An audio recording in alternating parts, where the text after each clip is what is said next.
Good morning everyone. Welcome to Daily Current Affairs Analysis of Shankar IAS Academy.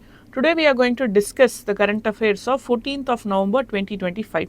Before going into the discussion, do not forget to subscribe to this channel so you get relevant current affairs regarding the UPSC examination. And also, we are excited to announce that on 19th of November 2025, we are starting new batches for the most trusted test series, Pre-Storming. And this will help you to do great in terms of prelims 2026. Secure your seats now. And what are the topics we are going to discuss today? We are going to discuss hypertension, and that too in minus. What is the percentage increase and why is it increasing? That we will be discussing in the first topic. Then we will discuss about Great Indian Bustard and what does court say regarding conservation of Great Indian Bustard. Then we will discuss one of the major topic, that is India-Bhutan relationship, and also we will talk about Shram Shakti Niti 2025. And finally, we will discuss prelims focus, the topics which focuses specifically on the preliminary examination. The first topic is hypertension and how high blood pressure among the minors has nearly doubled in 20 years. I am talking about minors, not the adults. So what happens? What is the cause? Everything we will be discussing. And here we can see here that what are the major causes of the hypertension in minors is the sedentary lifestyle. Outdoor activities has reduced. The focus is more today on scoring of marks and not being healthy. So that is one of the major reason that the hypertension is increasing among minors. So the prevalence of high blood pressure, that is hypertension, among the children and adolescents has nearly doubled globally. That is, in 2000 it was just 3.2%, but now in 2020 it is 6.2%. So what does it do? This affects 114 million young people worldwide. And this study was published in the Lancet Child and Adolescent Health, a very major study. So children at risk, nearly 90% of minors with obesity have hypertension. So 8 times higher than the healthy weight peers. This is what is very important. Healthy peers sometimes have hypertension due to various reasons, but people who have obesity at the childhood, that is minors, have nearly 19% of issues. So around 8% of children and teen without obesity have pre-hypertension. It's a warning stage. Hypertension is of various reasons. One of the major reasons is lifestyle. So hypertension, commonly known as high blood pressure, is a medical condition in which force of blood against the walls of the arteries remain consistently higher than the normal. So it is not like what we call it as BP or blood pressure, will be generally normal, but when at situations like when someone is doing physical exercise, someone is getting exposed to adrenaline rush that is taking place in their body, at these situations blood pressure being increased is normal. But when there is a constant increase in the blood pressure, the pressure on the walls of the arteries and the veins are higher, this will eventually damage the particular blood vessel. That is a major concern. How blood pressure works? So blood pressure is measured using two numbers. One is systolic pressure, the top number, and diastolic pressure. So this is systolic. You can see here this is the normal blood pressure. 120 is systolic and 80 is diastolic. So top number, pressure when heart contracts and pumps the blood, so that is when you have the highest number, 120. And when it is lowest, pressure when the heart really relaxes when it beats, that is the diastolic pressure. So 120 bar 80, always you talk about blood pressure in both systolic and diastolic context. So millimeters of mercury, so that is what it is mentioned as mg, mmHg. So this is how millimeters per Hg, per mercury. So hypertension, when BP is consistently high above 140, 90 mmHg, which means this is like the top highest level. Beyond this you call it as hypertension. So when you are doing cardio exercise or when you are exposing yourself to sometimes adrenaline, the blood pressure will rise, the heartbeat will rise. But constantly when it is above 140, 90, it means it is hypertension. So types of hypertension: primary hypertension, essential, this gradually develops with age. because of diet, obesity and stress. It gradually develops with age. Next is secondary hypertension, where it is because of a medical condition. So recently we saw this chronic kidney disease, where we discussed how kidney disease is causing cardiovascular issues, and this secondary hypertension is because of this kidney disease, thyroid disorder and certain medication. Next is isolated systolic or diastolic hypertension, is where only the top or bottom is high, which means we saw 120/80 is normal and 140/90 is high. For some people 80 would be okay, but it might reach up to 140. For some people it is 120, within the limits of 120, but here this side it reaches to 90, even 100 sometimes. Then this is called as isolated systolic or diastolic hypertension. Causes: sedentary lifestyle, irregular sleep, stress and anxiety, poor diet choices. Expert notice that increasing academic stress, and why specifically in terms of we speak about lifestyle diseases. But minus, what do you think would be their lifestyle that is causing this issue? Two major reasons we should all keep it in the mind is salty foods.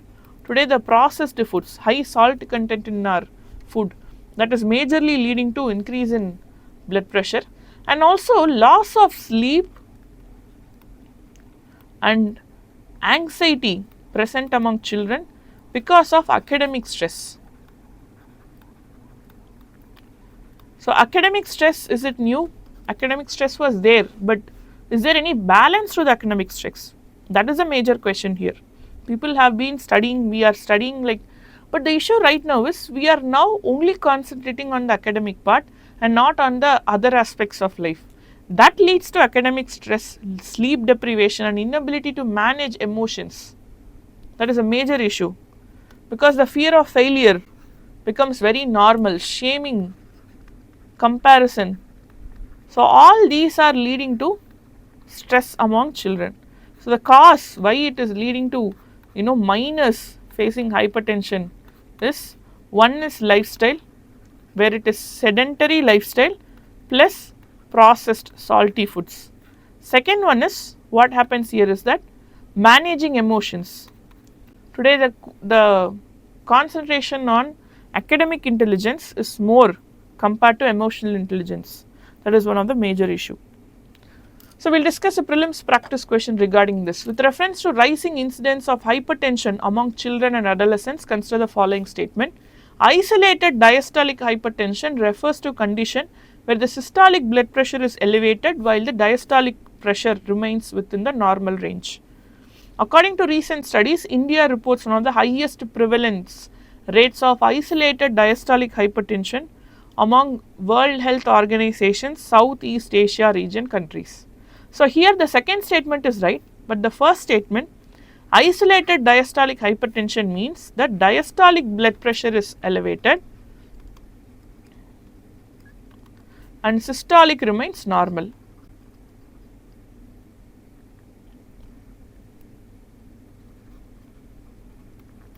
So this is what is the statement, right statement. So answer is 2 only, since the second statement is right, but the first statement is not right.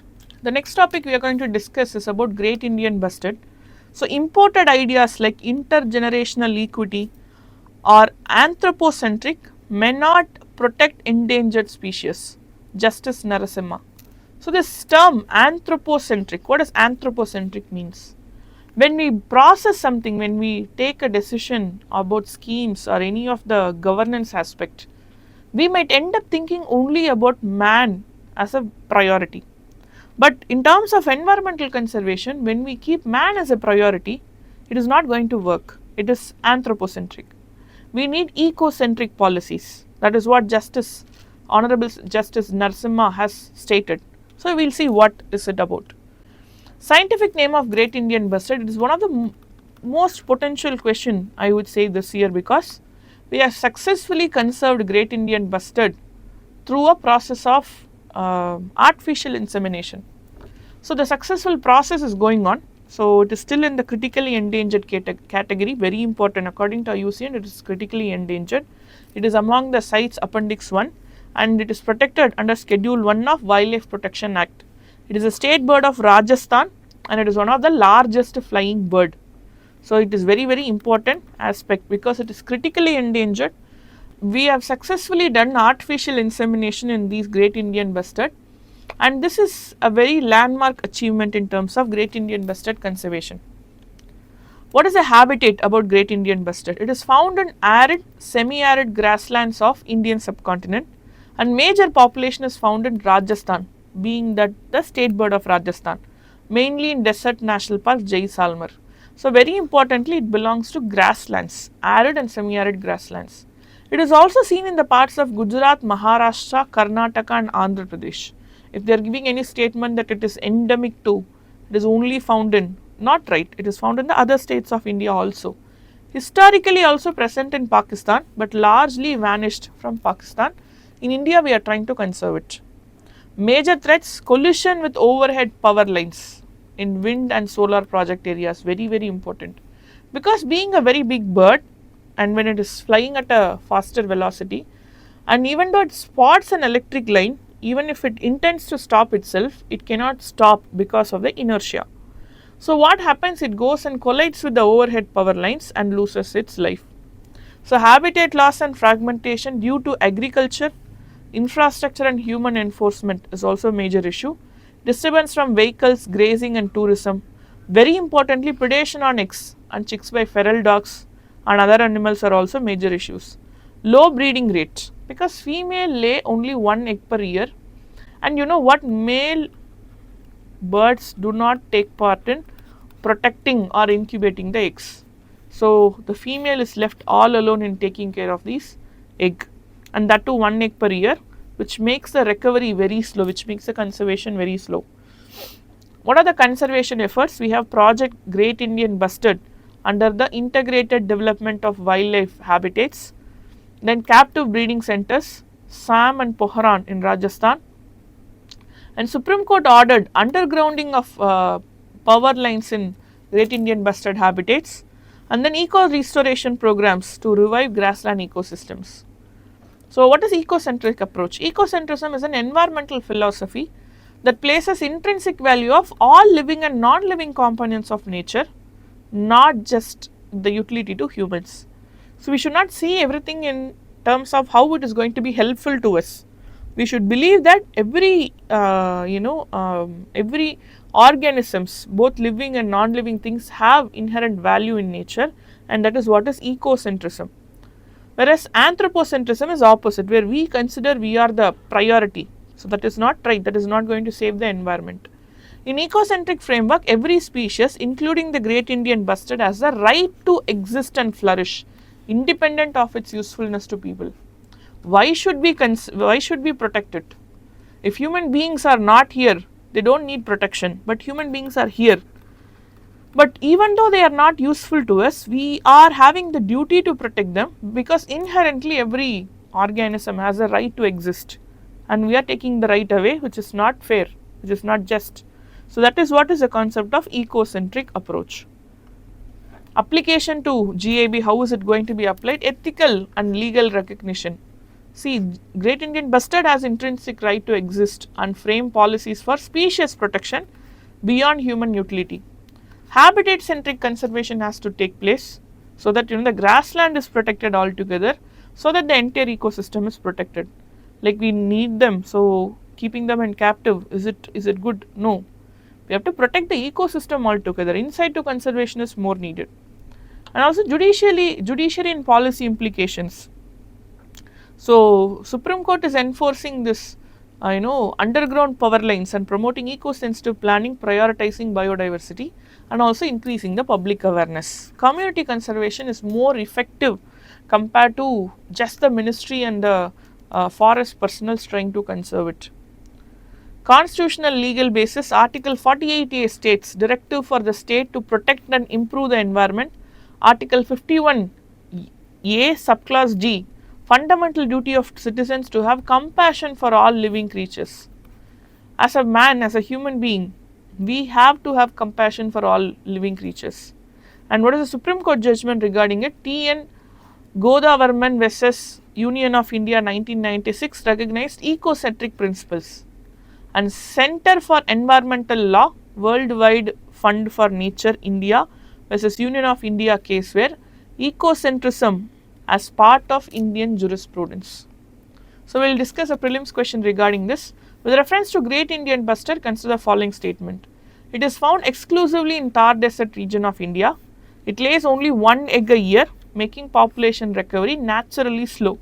Second statement is right, but I told you if they are saying exclusively present only, it is not right. So, this statement is not correct. So, 2 only is the right answer.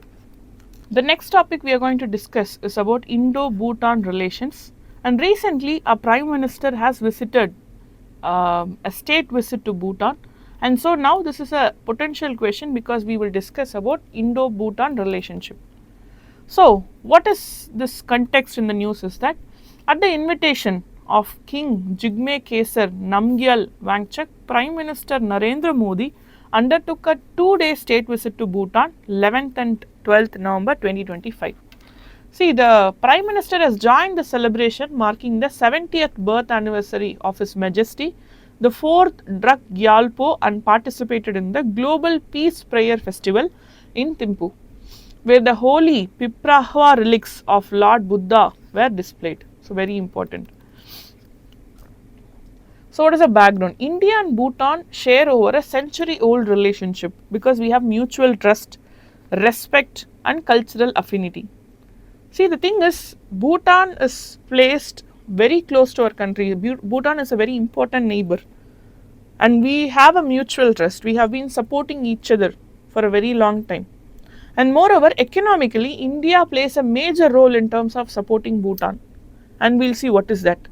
The foundation of modern tie was laid with this Treaty of Friendship and Cooperation of 1949, and this has been revised in 2007. So, we had certain conditions how to pursue the relationship. So, where is Bhutan present? Bhutan is a Himalayan nation. It is present between India and China, you can see here. That is why I told you it is a strategic important country for our nation's strategic location. So, what is a cooperation? Economic and development partnership. India supports Bhutan's 5-year plans, and Prime Minister Modi reaffirmed support for the 13th 5-year plan, 2025 to 2030, an economic stimulus program. So, India's developmental assistance covers infrastructure, health, education, and digital transformation, and we are supporting. So, this way we are maintaining very important concept called as soft diplomacy. So, soft diplomacy is a concept where we give mutual trust to each other. When we are dealing with a country, we try to offer them support so that we get a support from them. So, that is what is soft diplomacy. So, India is a fan of soft diplomacy, and we are doing certain cooperations with them. One of the major cooperation is India has helped Bhutan become a hydropower exporter. Since India is a Himalayan nation, it is an advantage for Bhutan to produce hydroelectricity because naturally the potential energy is more when it is a hilly area.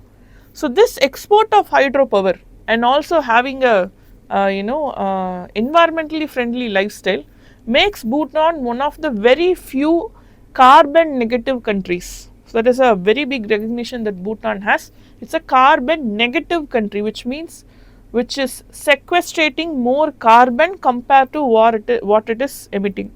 We are trying to become net zero, but they are net negative already. In 2025, Prime Minister Modi and the Majesty of Bhutan inaugurated the 1020 megawatt Punat Sangchu 2 project and announced the resumption of Punat Sangchu 1. India extended 40 billion line of credit for Bhutan's energy projects, and both sides reaffirmed the commitment to joint vision of energy partnership. So, this way, being an hydropower exporter, India can get support from Bhutan in the future, and now we are supporting them in terms of generating hydropower. So, talking about hydropower, being a hydropower exporter, it is a renewable energy, so it is also helping Bhutan to be a net negative carbon country. So, connectivity and infrastructure, what are the relationships we have with Bhutan? Ongoing efforts to improve cross-border transport and trade routes, because Bhutan is a hilly region. Transportation, building infrastructure is not easy, and India is helping Bhutan. Operationalization of Daranga ICP and Jagigopa Multimodal Logistic Park. MOU on new cross-border rail links, Gelapu, Kokrajhar, and some say Banarhat, which was on September 2025. An announcement of new immigration checkpost at Hattisar, Assam to support Gelapu Mindfulness City. So it is very important because Bhutan is known for its happiness index. They don't calculate GDP, they calculate happiness index. So that way they are more into mindfulness, and we are supporting them in terms of this immigration checkpost. So cultural and people to people ties. One of the major part of soft diplomacy is social interaction. So strong civilizational links through Buddhism and shared tradition. Very importantly, Bhutan is a Buddhist nation, and through this we are having a very strong cultural tie for a long time. 2025, consecration of Royal Bhutan Temple in Rajgir and land allocation in Varanasi for another temple and guest house. Holy Piprava relics of Lord Buddha displayed in Bhutan during Prime Minister Modi ji's visit. It is a symbol of spiritual connection. So we are displaying the relics in Bhutan. It is going to make them very happy because they are like important followers of Buddhism. Emerging sectors, so expansion into STEM, fintech and space cooperation. So UPI phase 2 to enable Bhutanese visitors to make payment in India via QR codes. So what happens because of this? So this will make more inflow of tourism, because exchange of currency is not so much needed because UPI is okay. And joint plan of action on space cooperation is in progress, and also Indian teachers and nurses to Bhutan's human resource development. So we are helping also in terms of human resource. This is one of the major aspect of soft diplomacy, because when it comes to soft diplomacy, education, culture, tourism, so these things, when there is a cooperation, we call it as soft diplomacy, and majorly human resource sharing. But there are challenges because economic dependence, where Bhutan's economy is heavily relying on India for trade, aid, hydropower revenue, etc. This over dependence limits Bhutan's economic diversification and also the environmental concern. Now we know Bhutan is in the fragile Himalayan ecosystem, but now when we are helping them in terms of infrastructure, sometimes this might disturb the Himalayan environmental health. And also we have border and security sensitivities, because Bhutan boundary talks with China have a strategic implication for India, and specifically after Doklam standoff, it might lead to infiltration of enemies through Bhutan entering into our country. That is a major threat to us. And then we have connectivity constraint because the landlocked geography, Bhutan is landlocked nation, we just saw. So south it is India and north it is China, and east and west also we have India, because it is like this, and here you have Bhutan, and here it is India, and then you have China here. So it is landlocked basically, and this is very tough. So regional trade integration, then youth aspiration migration. Today many people are going out of the country because of rising unemployment and out migration. So what has to be done? Diversify the cooperation. We have to move beyond hydropower to digital economy, space tech, education and climate resilience. We can learn from Bhutan. When it comes to climate resilience, we can learn from Bhutan. We can take many advantages from Bhutan. Sustain trust diplomacy, and we should talk about green development. We should prioritize sustainability, low impact infrastructure and renewable energy, because it is very important for us to become net zero. In this process, having a mutual trust, we should also support Bhutan to remain in this net negative carbon aspect. We should also acknowledge Bhutan's sovereignty. It is very important. We have the right to be sovereign, the same way every country has the right to be sovereign. Strategic sensitivity, now strengthening security coordination. At the same time, we should also support Bhutan's diplomatic autonomy. What does it mean? So we cannot panic when Bhutan is having a conversation with China. it is going to be, it is how it is, because Bhutan has its own sovereignty, Bhutan has its own diplomatic autonomy. We cannot enter into that. But at the same time, we should be careful in terms of how we handle this situation. People centric engagement, expand scholarship, skill programs, cultural linkages to connect with Bhutan's youth. So, China is following hard diplomacy, but we will never follow hard diplomacy because soft diplomacy is sustainable. That is a major concept. It is sustainable on a longer run. When it is a mutual trust, it is going to be always strong. So, we can expect mains question from this topic. The India-Bhutan relationship has evolved from a development partnership to a multi-dimensional strategic and people-centric engagement. In the light of the recent 2025 state visit of Indian Prime Minister to Bhutan, discuss the major areas of cooperation, the emerging challenges and the way forward for deepening the special partnership. So, this is basically about Bhutan, Indo-Bhutan relationship. We can talk about how it started, what is happening right now, what are the limitations and the challenges, and how do we overcome those challenges. This is how we have to approach this question. Next is Shram Shakti Niti 2025. So, exploited workers, labor policies, empty promises. Shram Shakti. So, this specifically speaks about people who are in unorganized sector. So, when we talk about different sectors in Indian economy, based on the organization structure, we have organized and unorganized sector. But in unorganized sector, what happens? Many people in our country come under unorganized sector, but the major issue is there is no job security to the people who are in the unorganized sector. The payment is less, no compensation for overtime, no support like medical support or paid leave, there is nothing, and majorly no job security. If the employer doesn't like for any reason, the employer can send away because there is no record of that particular employee working there. So, this makes the unorganized sector a very unhealthy way of work for people. So, what is this Shram Shakti Nidhi and what is the linkage to unorganized sector? So, this is India's new national labor and employment policy, and it aims to ensure dignity, protection and opportunity for every worker, because everybody has a right to lead a dignified life. Formal, informal, migrant or gig.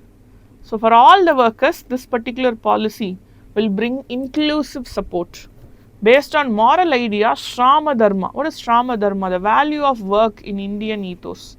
So, this is based on that Dharma. It seeks to make labor governance inclusive, digital and globally aligned. Digital records.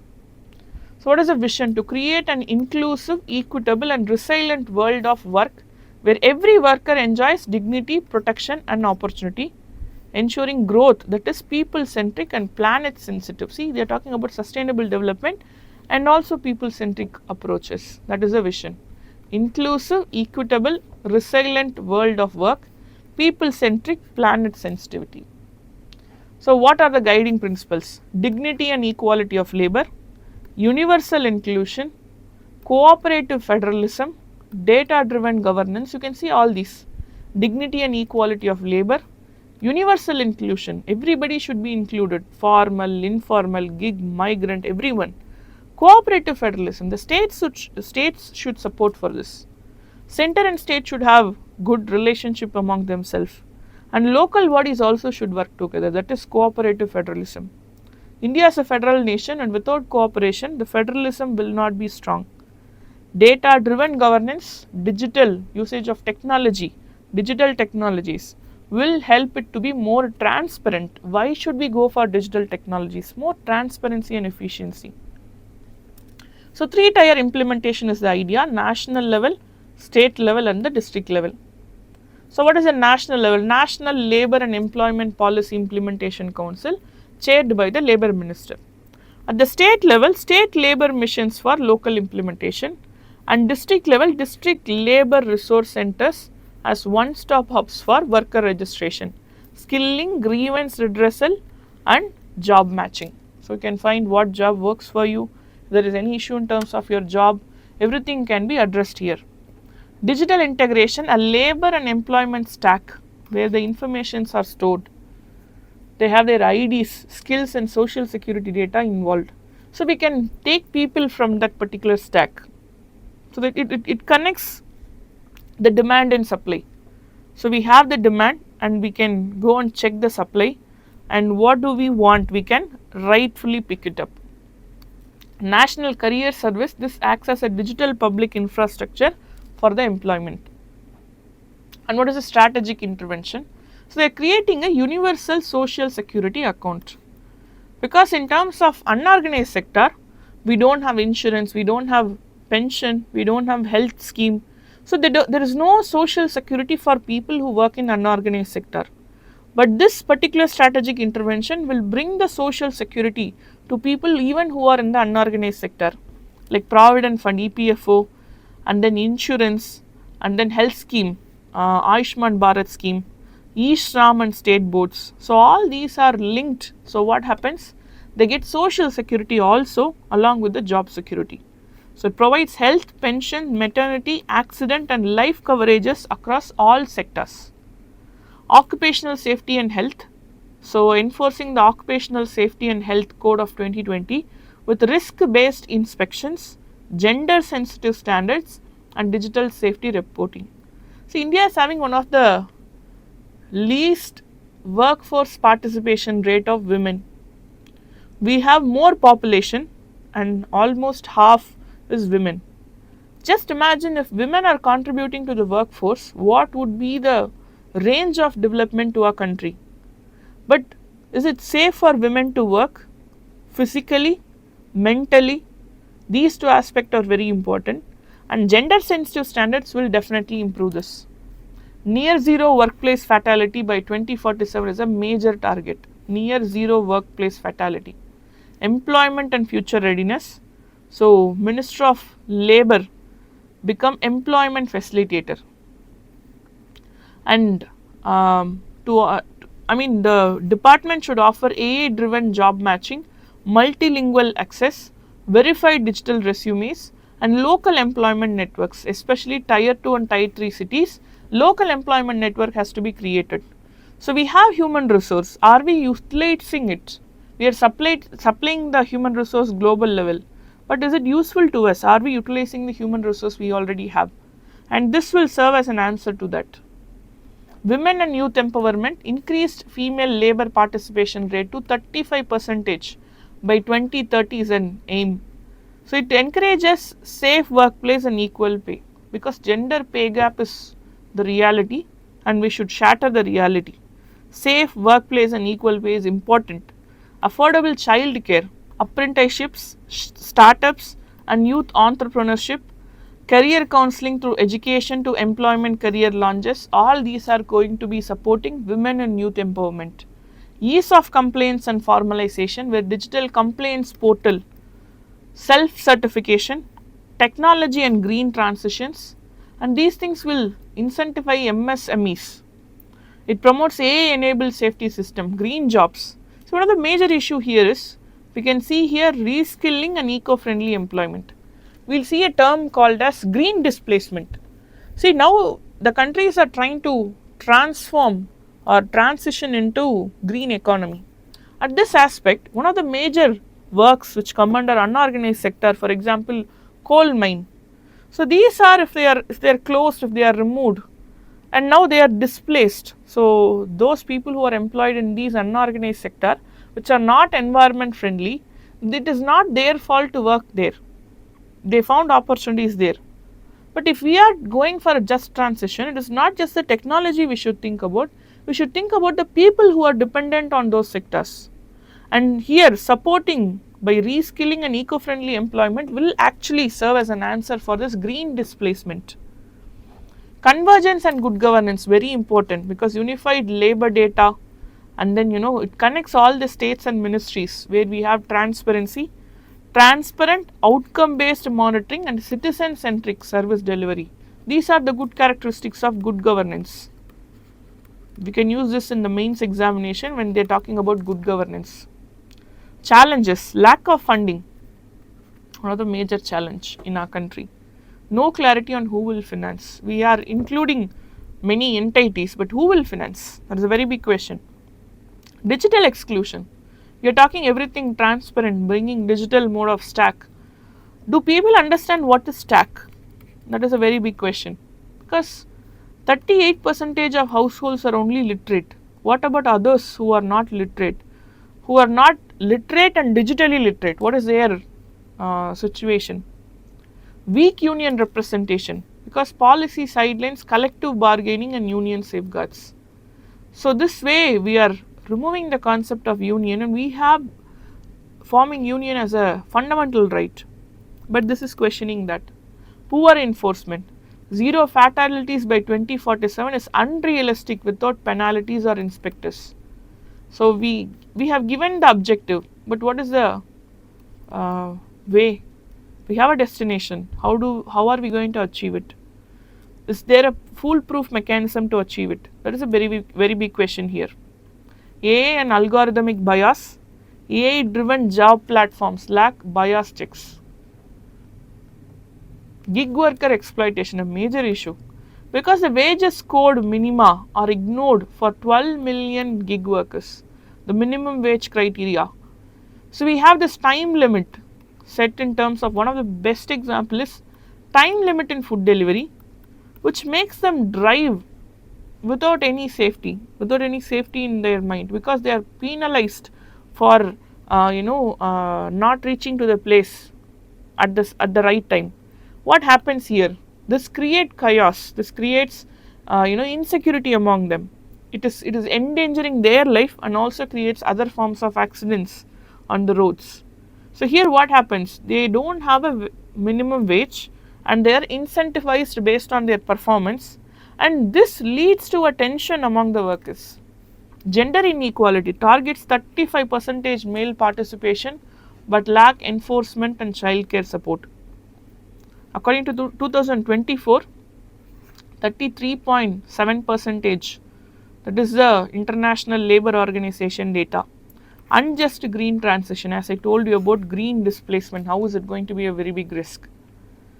We should ensure dedicated funding, and then we should bridge the digital divide, strengthen the enforcement, protect worker rights and unions, inclusive and just transitions, and all these will serve.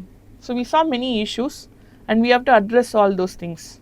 Any policy, any law without fund, without enforcement, without penalties for not enforcing it properly, without a foolproof backup, without empowering the beneficiaries will not work. So, we have to do all these things: dedicated funding, bridging the digital divide, strengthening the enforcement, protecting the worker rights and unions, and inclusive and just transition.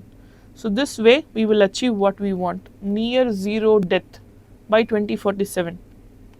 So, we will discuss a mains question regarding this. Shram Shakti Nidhi 2025 aspires to create an inclusive and future ready world of work, yet it risks deepening existing inequalities. Critically analyze this statement in the context of India's new draft labour and employment policy. We are waiting for it, it's at the draft stage. So, we have to talk about what is Shram Shakti Nidhi and what are the pillars of this particular policy, and we have to talk about the limitations, and also we should give the way forward to it. So, we have come to the last section of the discussion today, prelims focus. So, first topic is solid state batteries. Definition: a battery that converts chemical energy to electrical energy using a solid electrolyte to move lithium ions between the electrode, that is called as solid state batteries. Lithium ion battery is one of the major battery, very important battery that we are using even in the mobile phone batteries today. What is the advantage? Longer range, 12,000 plus kilometer per charge versus 400 to 600 kilometer for lithium ion. Fast charging, 80% in 10 minutes, and high energy density and performance. See, one of the major issue when it comes to the charges in terms of e-vehicles is that it takes time for charging, and also the range it is supposed to cover. So, these we have seen the solid state battery, it is having a longer range and the fast charging capacity, 80% in just 10 minutes, higher energy density and performance, greater thermal stability, works in extreme conditions also, that is very important. Enhances safety because non-flammable electrolyte. smaller and lighter, so flexible vehicle design is possible. Today e-vehicles are gaining more demand in the society, and this particular solid state battery seems to be a very big advantage to that. Next is 10th edition of global hashtag Med Safety Week campaign. It is launched in 2016 to raise awareness among patients, families and healthcare professionals regarding reporting suspected side effects of medicine. If there is any side effects in medicine, either patients, families or people who are working in healthcare should report to it. That is what is about hashtag Med Safety Week. So 2025 edition, largest yet 130 organizations, 117 countries and 60 plus languages. So this is one of the largest of this edition. And core message, everyone has a role to play in medicine safety. That is about this Med Safety Week campaign. 15th India Vietnam Defence Policy Dialogue. So this took place in Hanoi. So what is the aim? This is to deepen cooperation in cyber security, real time information exchange, military medicine and export exchange.